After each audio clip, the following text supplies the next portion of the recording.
Hey everybody, this is Nick Fury from Next Gen Nerds, and I'm basically going to be doing a quick rundown of Batman Arkham Origins, like a quick review. And, it basically sticks to the formula of the first two Batman games, which isn't a bad thing at all, but this time you kind of get to see Batman and Joker's origin story, which, it's pretty awesome.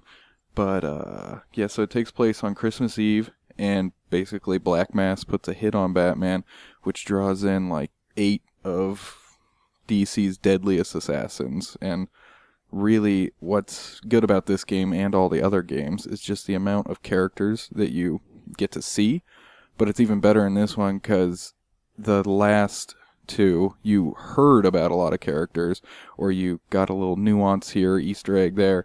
But in this one, you actually run into and interact with so many characters. I haven't got a chance to finish it yet because, like so many others, I was one of the people who ran into the save error, so I had to start over after being about 6 hours into it. So far, I've ran into just a ton of characters: Mad Hatter, Deadshot, Penguin, Joker, Bane, the list just goes on and on. So if you're a fan of the Arkham games, you're going to instantly know how to play it. You're going to have a feel for it, and you're just going to fly through the level up system initially, which is awesome because for us, the people who have played it before and are just master Batman guys, we want to get to all these cool later on upgrades, like knife takedown disarms and things like that, because we know how to use them. So it just, I don't know, it kind of makes sense, and I think that's cool that we're able to do that.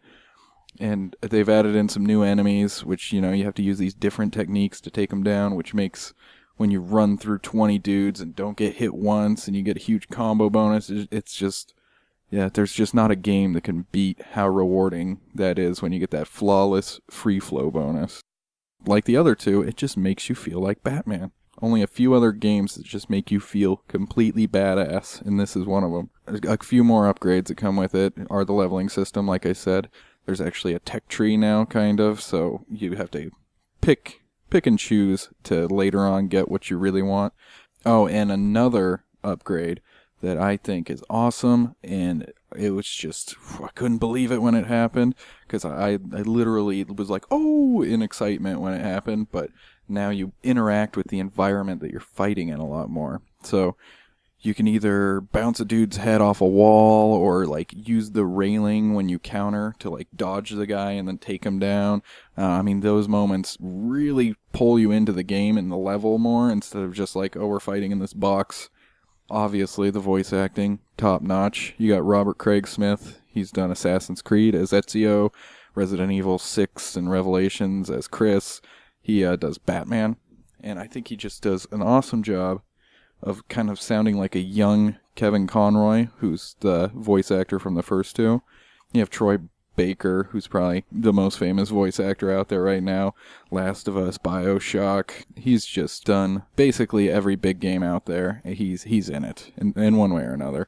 He's the Joker, and he does a really good job making it his own, but still kind of paying respect to Mark Hamill, who's really just the god of the Joker voice. He's been doing it for 20 years in the animated series and the games. Obviously, he was in the first two. So he's not in this one, which is a bummer, but I think Troy Baker does a really good job with it. Nolan North is also in it. He returns as a Penguin, and he's another big name. So really, with the cast they have, they just can't go wrong. And the writing's good. The story's awesome.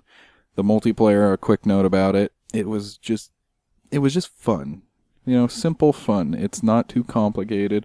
The controls, like as the Joker, Bane, are a little loose, kind of, but when you're playing as Batman or Robin, you really get that feel of stalking people, and it gives you more of a challenge than some of the Predator challenges do, because real people are always a little more aware than the characters. Even as the thugs, I almost found it more, like, the first time Batman glide kicked me out of nowhere. I just saw him out of the corner of my eye, and then bam, he hit me. It was one of those just really fun, put a big smile on your face moments. And then obviously taking them down, even though I always felt a little guilty about killing Batman.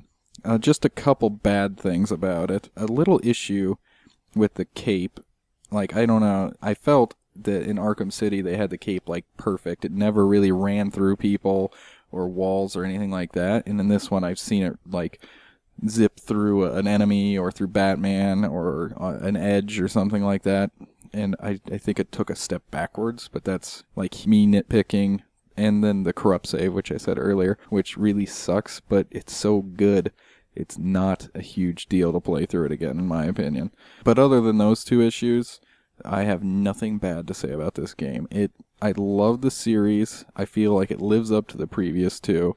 It has an interesting and entertaining story, as well as, a couple new mechanics and gadgets that you're thrown into the mix to keep taking steps in the right direction with this series. And I'm really excited. Just keep playing through this, because with the New Game Plus mode and the I Am the Night difficulty, I could easily see myself playing through this story at least a few times. And that I Am Night difficulty is supposed to be ridiculously hard. So if you're a glutton for a punishment, you gotta play through it at least twice to get to it. So, anyways, Batman Arkham Origins, awesome, go get it. If I had to put a number on it, I would put 9.5 out of 10. I mean, I love these games. Like I said earlier, Nick Fury with Next Gen Nerds, so I'll talk to you guys later.